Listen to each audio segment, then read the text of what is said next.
to wind up the discussion, I would like to request the Honorable Leader of the House, Honorable Chief Minister, to give his concluding remarks.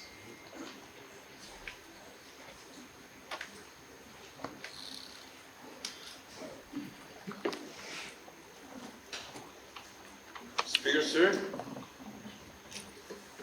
I beg to rise to participate and to give the concluding remark on the matter of urgent public importance on the Rule 50, initiated by Kazulizo Nino and supported by Dr. Isato Nehru and Dr. Scully.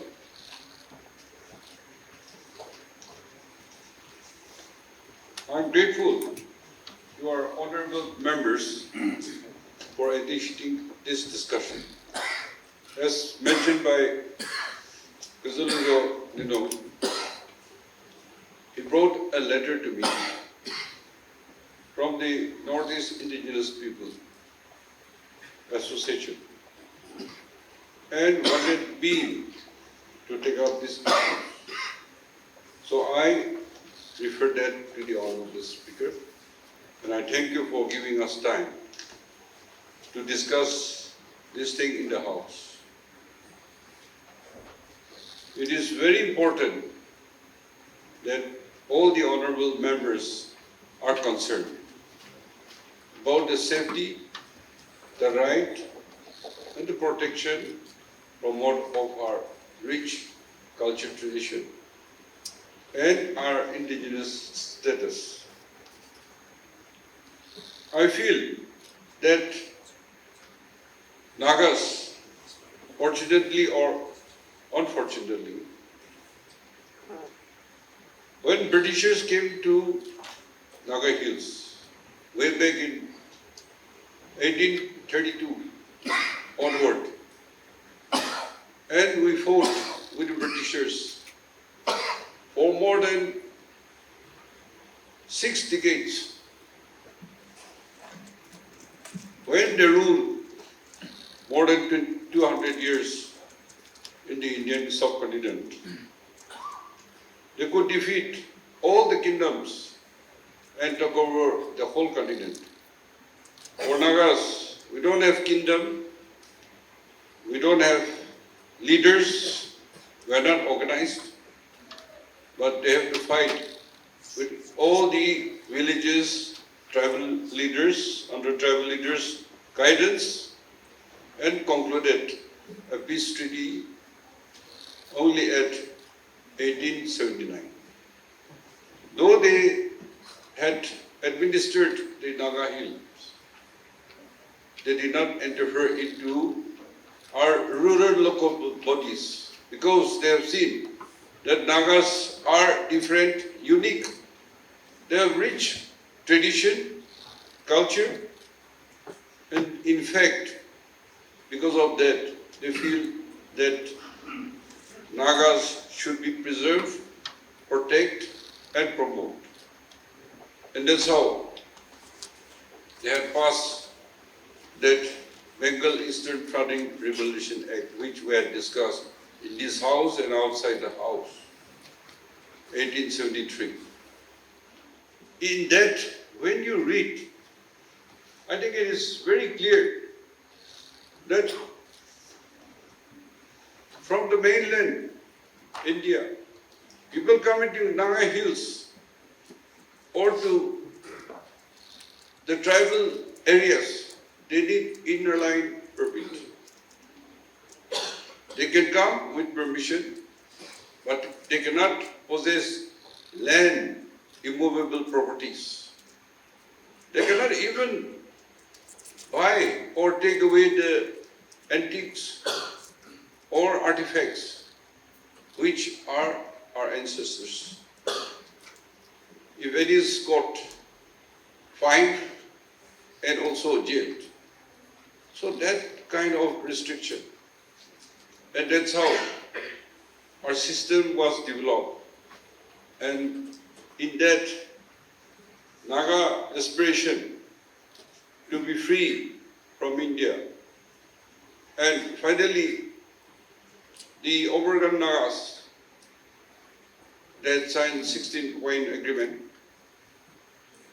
In there also, they had mentioned that we want to continue with the British law. Therefore, it is decided that Bengal Frontier Regulation of 1873 shall be enforced in Nagaland. That's what till today we are protected in Article 371A. We are very familiar with it. I want to read again.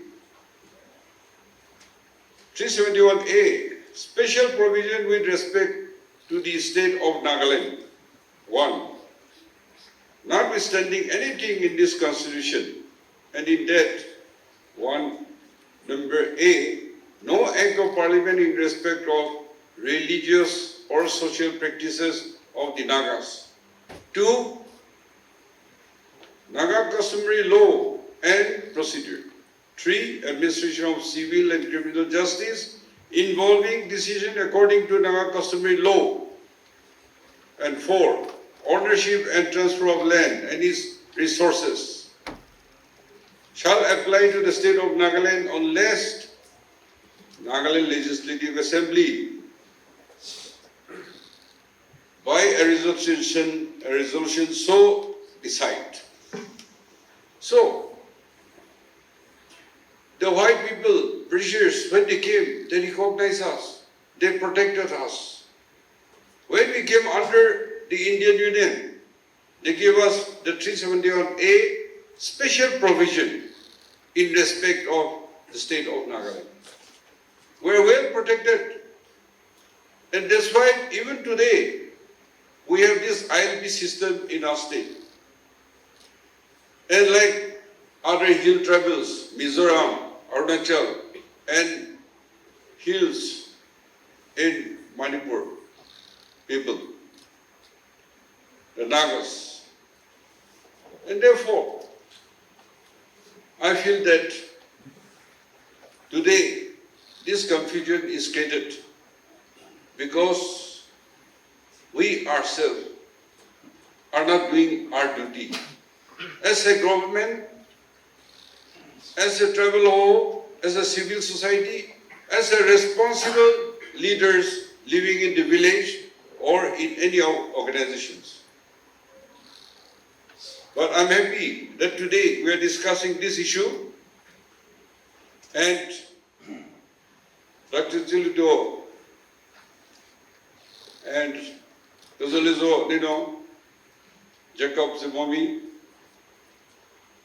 Dr. Isato Meru, Sugato A. Subi, Sema, and Kekhe Tole Human. And all of you who have spoken, it is good that you have revisited and creating awareness among us. So I think all the 60 honorable MLAs, we have to perform our duty, and we have to protect our people, but the government of the day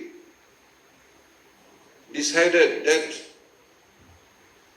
nobody, no organization should not point finger at the government, but should be a responsible leader in their own platform to protect the Nagas as a whole. We are all responsible. You cannot make somebody responsible for us. Yes, we are privileged. We have higher responsibilities. But I think I feel very strongly about that. And then I will come later. So regarding the reservation policy, I think we have to go back and look into very seriously. Going back to backward or forward, or reservation of jobs and higher education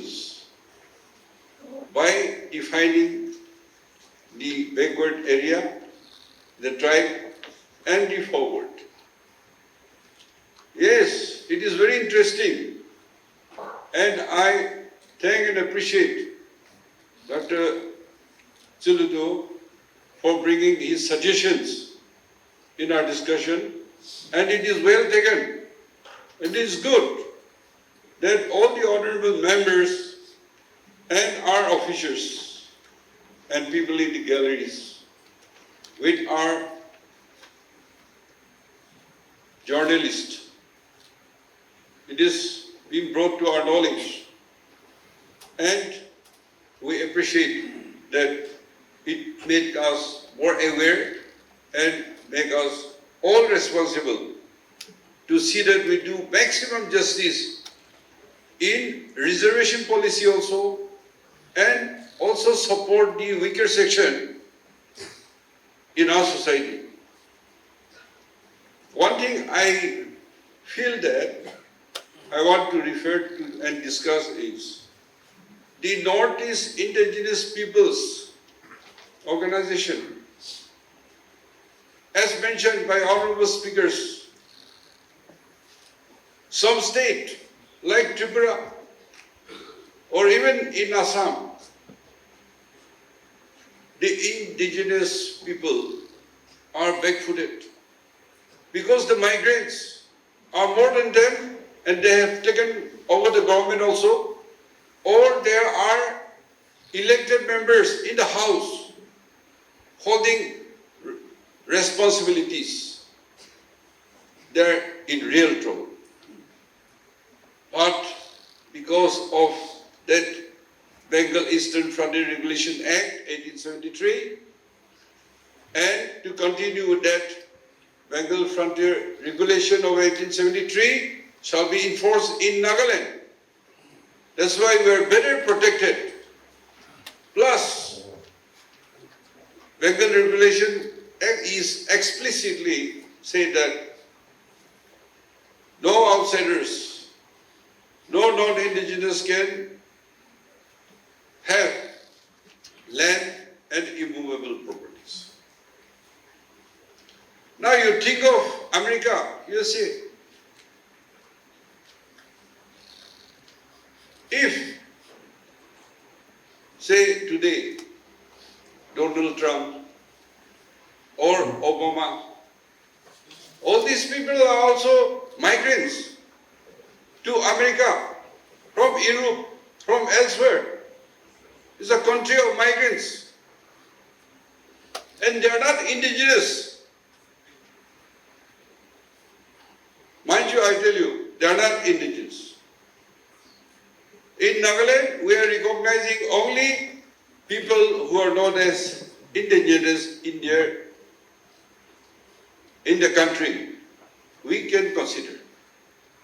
But that 1970, I don't know what that notification is, but if we want to, say example, Nepalese, Gorkhas, because they're here for a long time, how can you make them indigenous? Are they indigenous in India?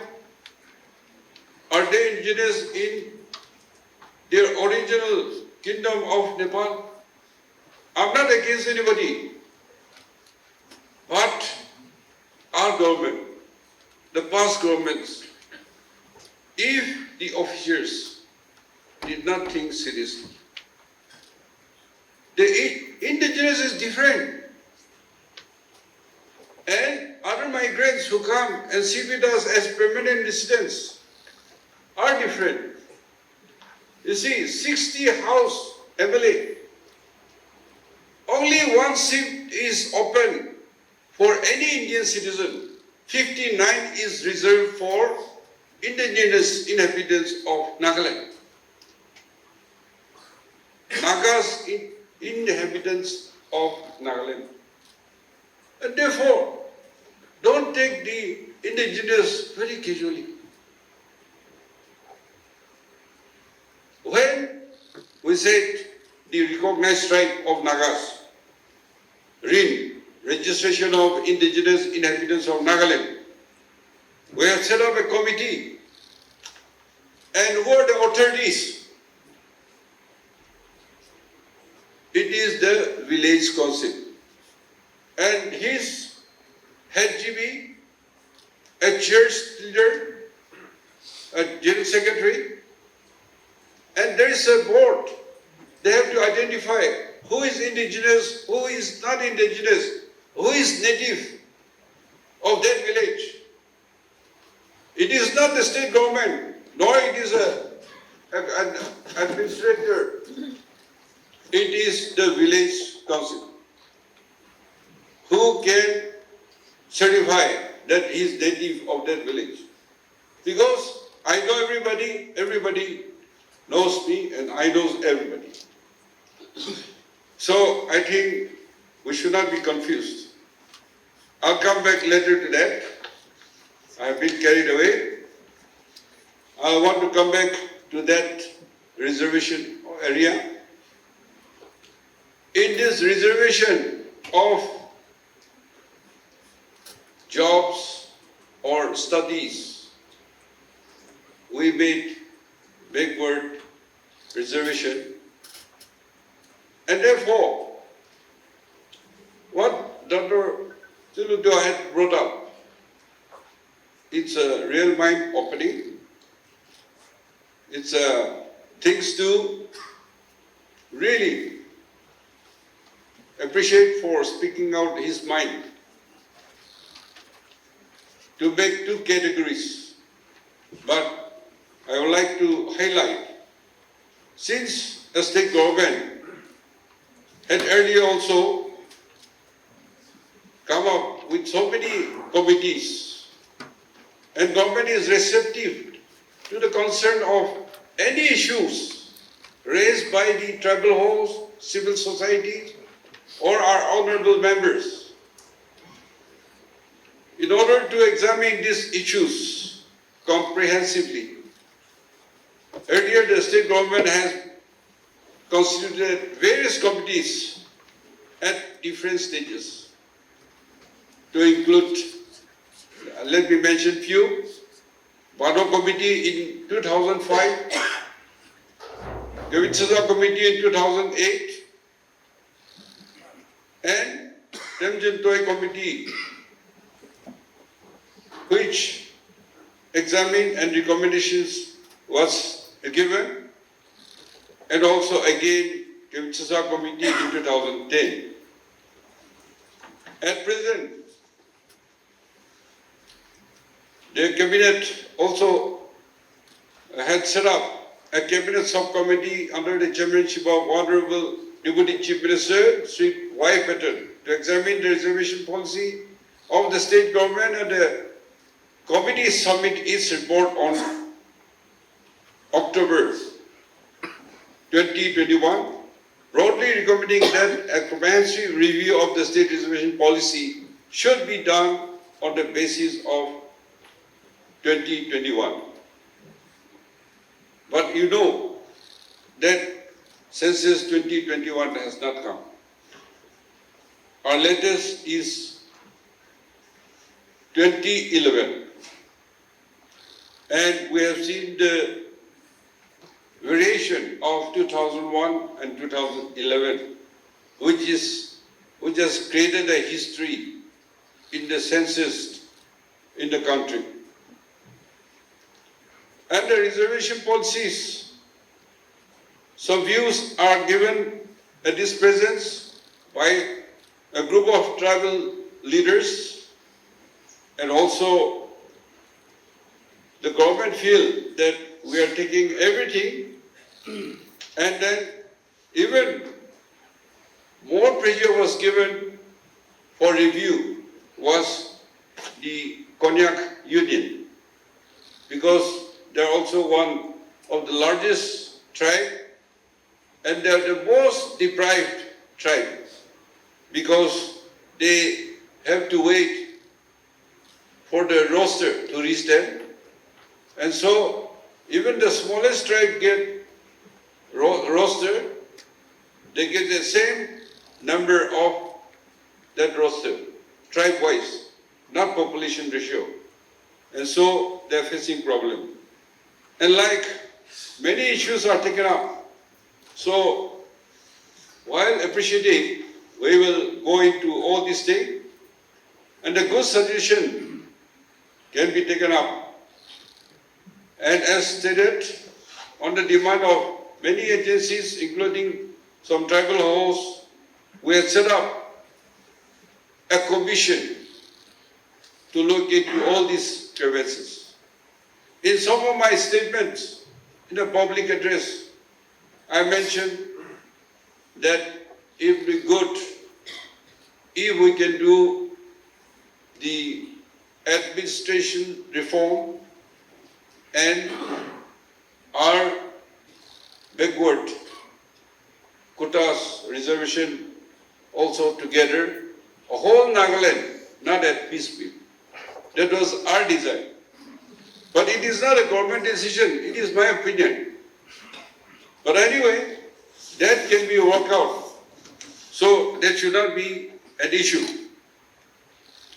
Now in that, we came to know that census will be conducted. Will be conducted next year, starting from, for 30 days, a house listing operation to be completed between 30 days, April to September 2026. And phase 2, the enumeration, the census, tentatively from 9th February 2027, and the completion should be done at the earliest by end of 2027. So that means, and now it is set in motion, preparation are going on, and therefore I feel that we should also make the best census this time, involving government agencies, our officers, our teachers, our civil societies, our tribal halls, our churches, like how we improved from 2001 census to 2011. We had a negative decadal growth, and therefore we should do much better. This is what I think. Now coming back to these ILP issues, RIIN issues, and therefore we got all the protections from the British time and from Government of India also. We are privileged indeed. And recently,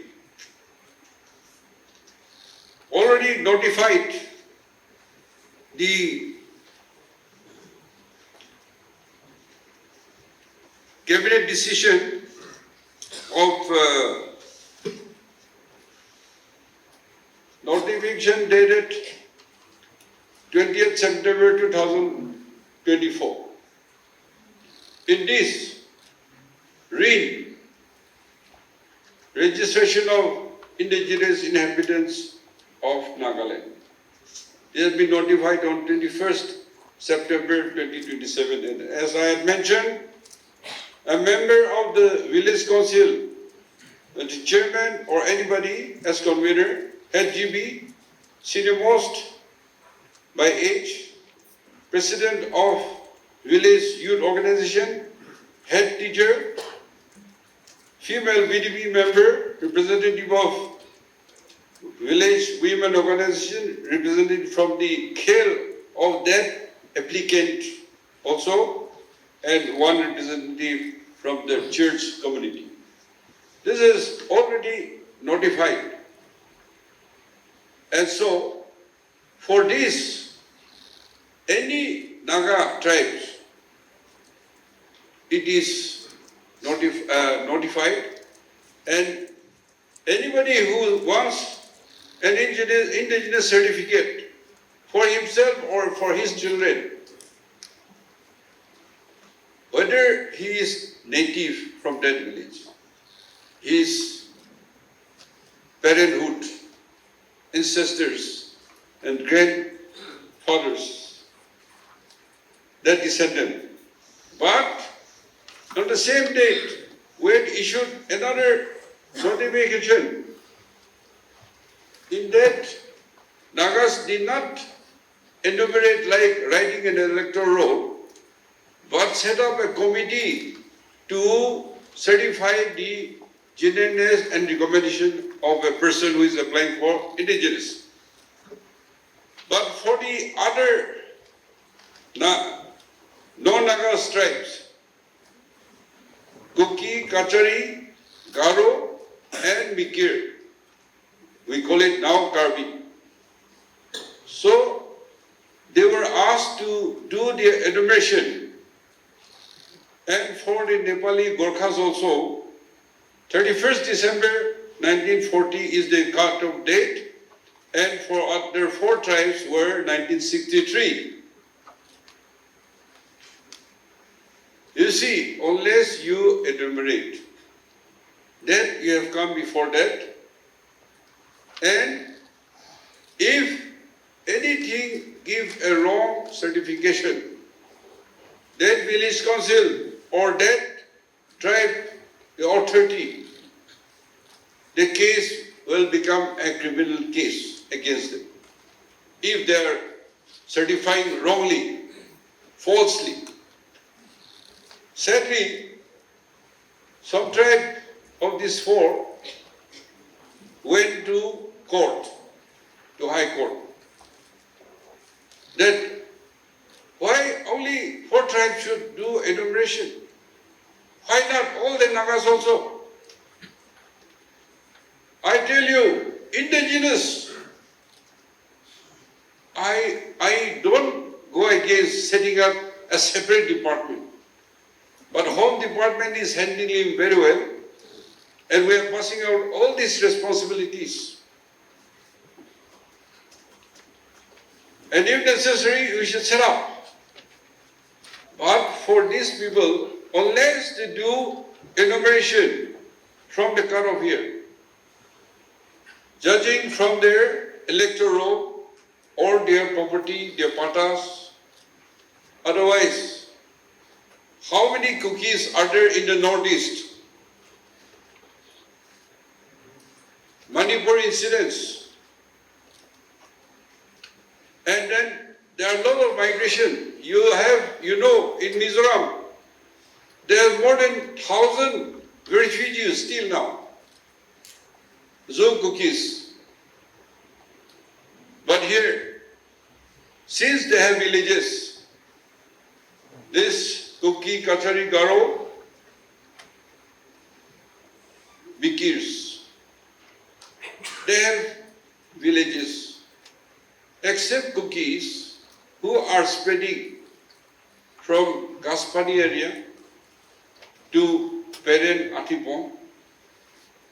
It is also the duty of our government, but the Zillion people, that district holds, they should support and work it out. How they are growing in fast speed, their habitations. Because if they come and take registration, they refuse to do enumeration, and they're going to stay in the court. But unless they do enumeration and get it correct document, as they will be termed as non-Naga indigenous inhabitants of Nagaland state. Not Naga, non-Naga indigenous. So the category is also different. But if they refuse to do enumeration, and if they want to bring many people to create their strength, then all of them will may go to negative. will not account. And any appointment, even in police or other jobs also, they have to bring indigenous.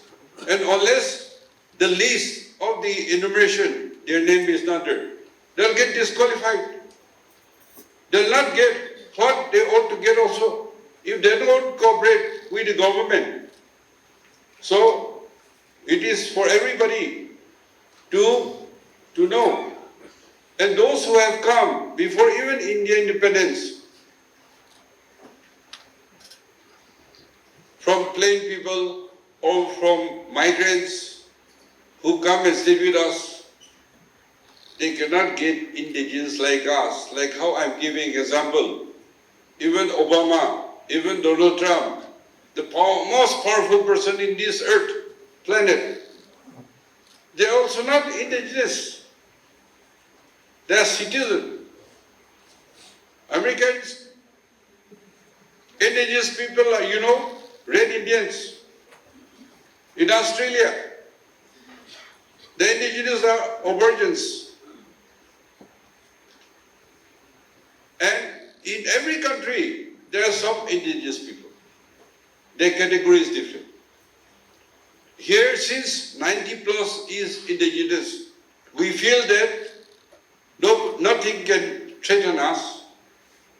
Because British time also, we are protected. Indian Constitution protected. And therefore, if we are qualified, and then we can, if we work together, nothing can threaten us. Now we coming to ILP issues. From indigenous, since they cannot qualify indigenous, and since we are protected, they need inner line permit. So those who fall into inner line regulation category, who have come before 1963 statehood, they will get permanent residence. And permanent residents will be able to hold their properties when they can show they purchased their property they had purchased before that.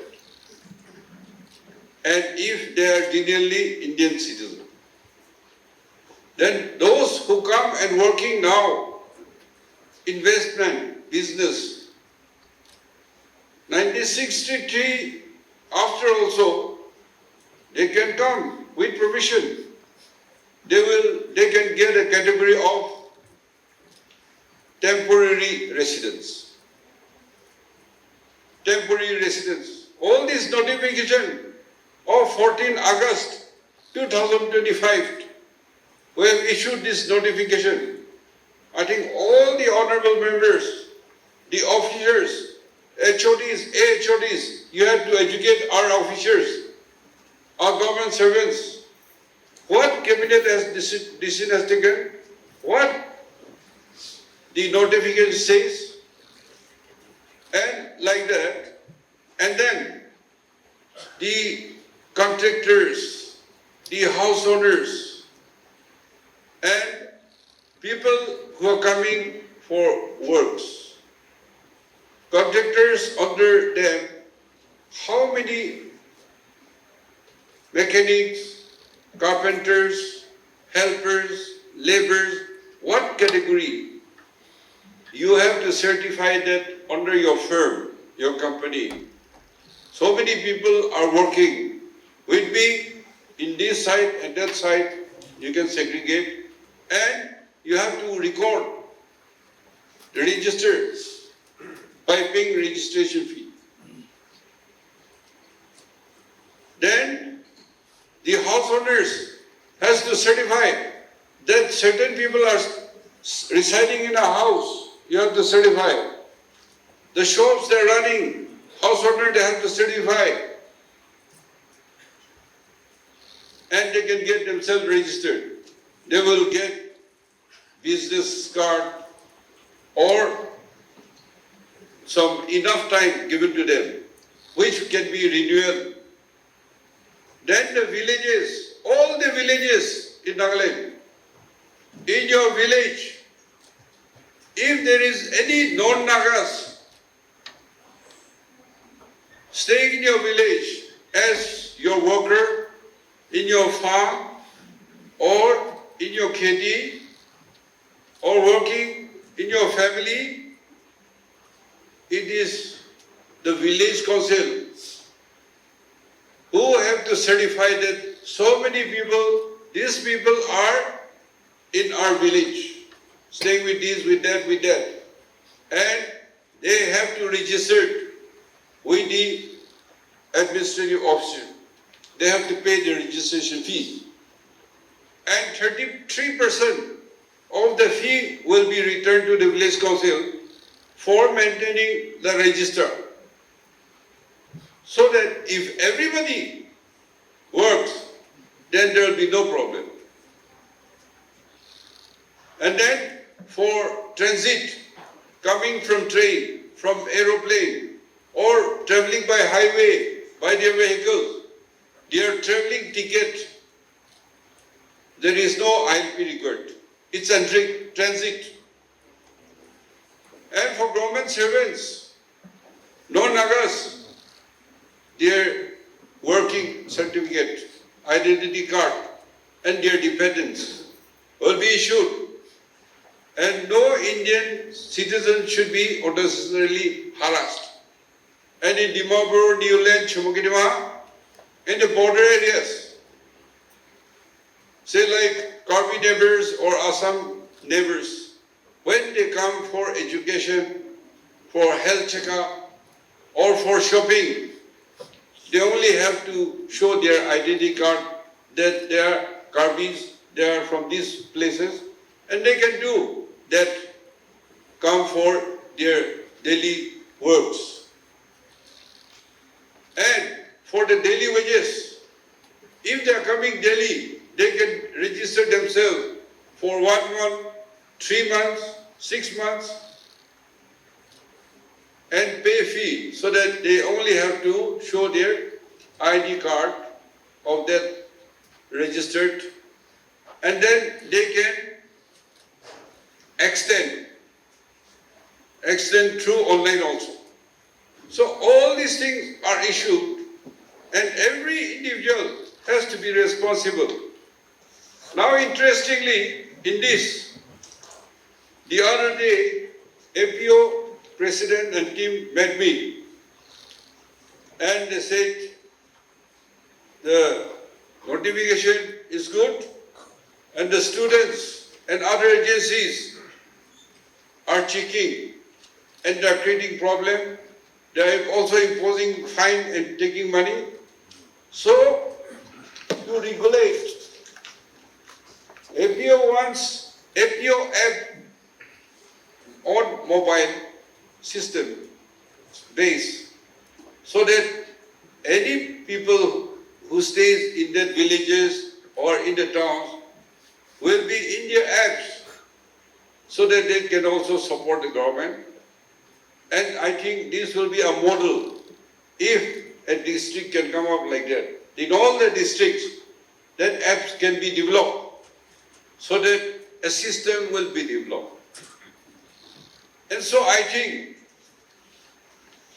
if we all work together, I think we can do a lot of things. And as I mentioned, if Naga people, like this morning we are discussing about to leave paper mill, Nagas were ignorant. I also made comments. So we trust some experts, some technicians, some big companies. So government undertaking, the paper production corporation, which is a government of India agency, they came and they got into trouble. And therefore, I think if we Nagas want to skill ourselves, want to work, and if we take over the small jobs also, if not the biggest thing. All these people who are running shop, business, and all kind of business, if our Naga people can take over this thing, they will be jobless. You don't have to chase them away. They will go away. But if we just chase them away, we have the power, we have the law on our side. But then it will be vacuum. There will be vacuum. So some house owners turn up and say, if you chase out all these non-Nagas who are doing business, now who will do business in a house? Whether they can pay rent properly, and whether they can do properly, whether our society will be in trouble or not. So if we really want to check these people, we have to start working. Our youth are very talented, highly educated, but we have to do from smallest to biggest. Now we announce meritocracy, NPSC, NSSB, everything competitive exam. The only department can handle. Why? Because grade 4 is district based. Because pay are low, logistic, language, landowner issue. So all these, the grade 4 are respective district. And only directorate, secretariat. Other central institutions become common for everybody. And therefore, state government had introduced the health insurance scheme to remain healthy and to make everybody work. Microfinancing, that you can take loan without any collateral. The entrepreneur will pay only 10%. Government will pay 30% to make his burden light. The entrepreneur has to pay 10% only. Government 30% and 60% from the bank. But that is payable after 5 years. And then if you are capable, if your programs are good, if you can get a skilling, a training, then you want to do that job. The bank will come forward because you are trained, you are a serious guy. You will start making profit.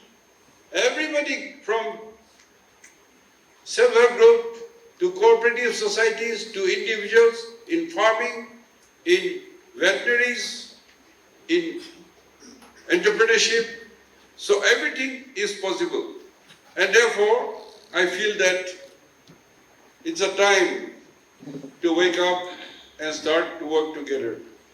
And to uphold the indigenous. Like today, people are coming to Nagaland to witness our tribal festivals, our hornbill festivals, because people come to see us because we can imitate others. No. They want to come and see our culture, rich culture, traditions, our song and dances, our beauty, our landscape, breathe of fresh air. Yesterday, in the break, I went to Longkim to participate in the Mong Mong festival. And the Sangtang people, in their traditional dresses, the women, the men folks, the way they sing and dance is very charming, very attractive. We name Tungsan as a cultural district because at that time it was accumulation of many tribes, very, very rich India culture, the song and dances. I was fascinated. Then I came back and I attended the Coffee Board.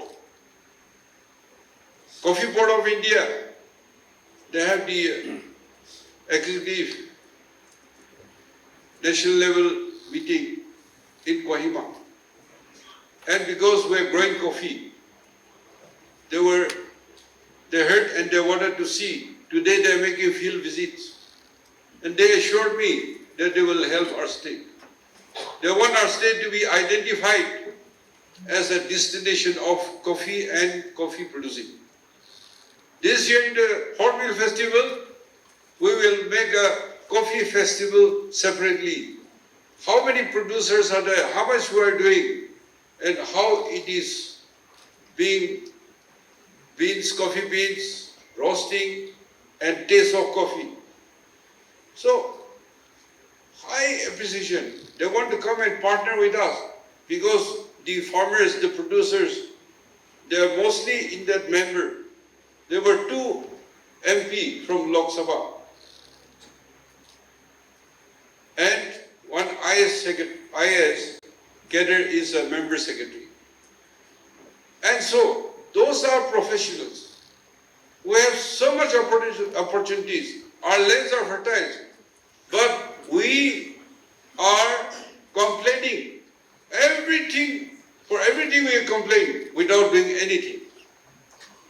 So, starting with the elected members and our learned officers and government servants, let us all together work and let all these migrants go away, will occupy their place. That will make our Naga people proud and our indigenous pride will remain. Thank you, Speaker sir. Thank you, Honorable Chief Minister, for the complimentary remarks. That brings us to the end of item number 6. Item number 7, since we don't have any unfinished business, before I adjourn the House, I would like to announce to the August House that all the business listed for the 7th session of the 14th Nagaland Legislative Assembly, which commenced on 2nd of September to today, which is 4th of September 2025. I take the opportunity to express my sincere appreciation and gratitude towards all the active participation and valuable contributions made by each and every member. I'm indeed very happy to have observed that honorable members, irrespective of political affiliations, have shown keen interest and enthusiasm in your participation on the topics of vital interest to our state. I would also like to express my profound gratitude to all sections of the House for extending full cooperation to the Chair in conducting the business of the House. I wish and hope that we all will continue to preserve this tradition and the upholding of democratic values through healthy deliberation. It may please to know that in our 2 days of sitting, apart from the question hour, the August House has witnessed the passing of 2 bills. We could also transact several other discussions under Rule 50 on subjects of paramount importance to our state, including matters of urgent public importance, which require urgent attention of the government. Before I adjourn the House, I extend my gratitude to the Chief Secretary and a team of officials, the Director General of Police, and the paramilitary forces for extending all assistance in transacting the business of the House effectively and efficiently. I also express my sincere appreciation to the medical team for their support and cooperation for the safety and well-being of the honorable members. I also extend my gratitude to the media fraternity for their role in reaching the proceedings of the House to the common masses. My deepest gratitude to my officers and staff led by the Secretary in charge, whose dedication has ensured the smooth conduct of this session. Honorable members, with these words, since there are no other business before the House, I adjourn the 7th session of the 14th Nagaland Legislative Assembly CND.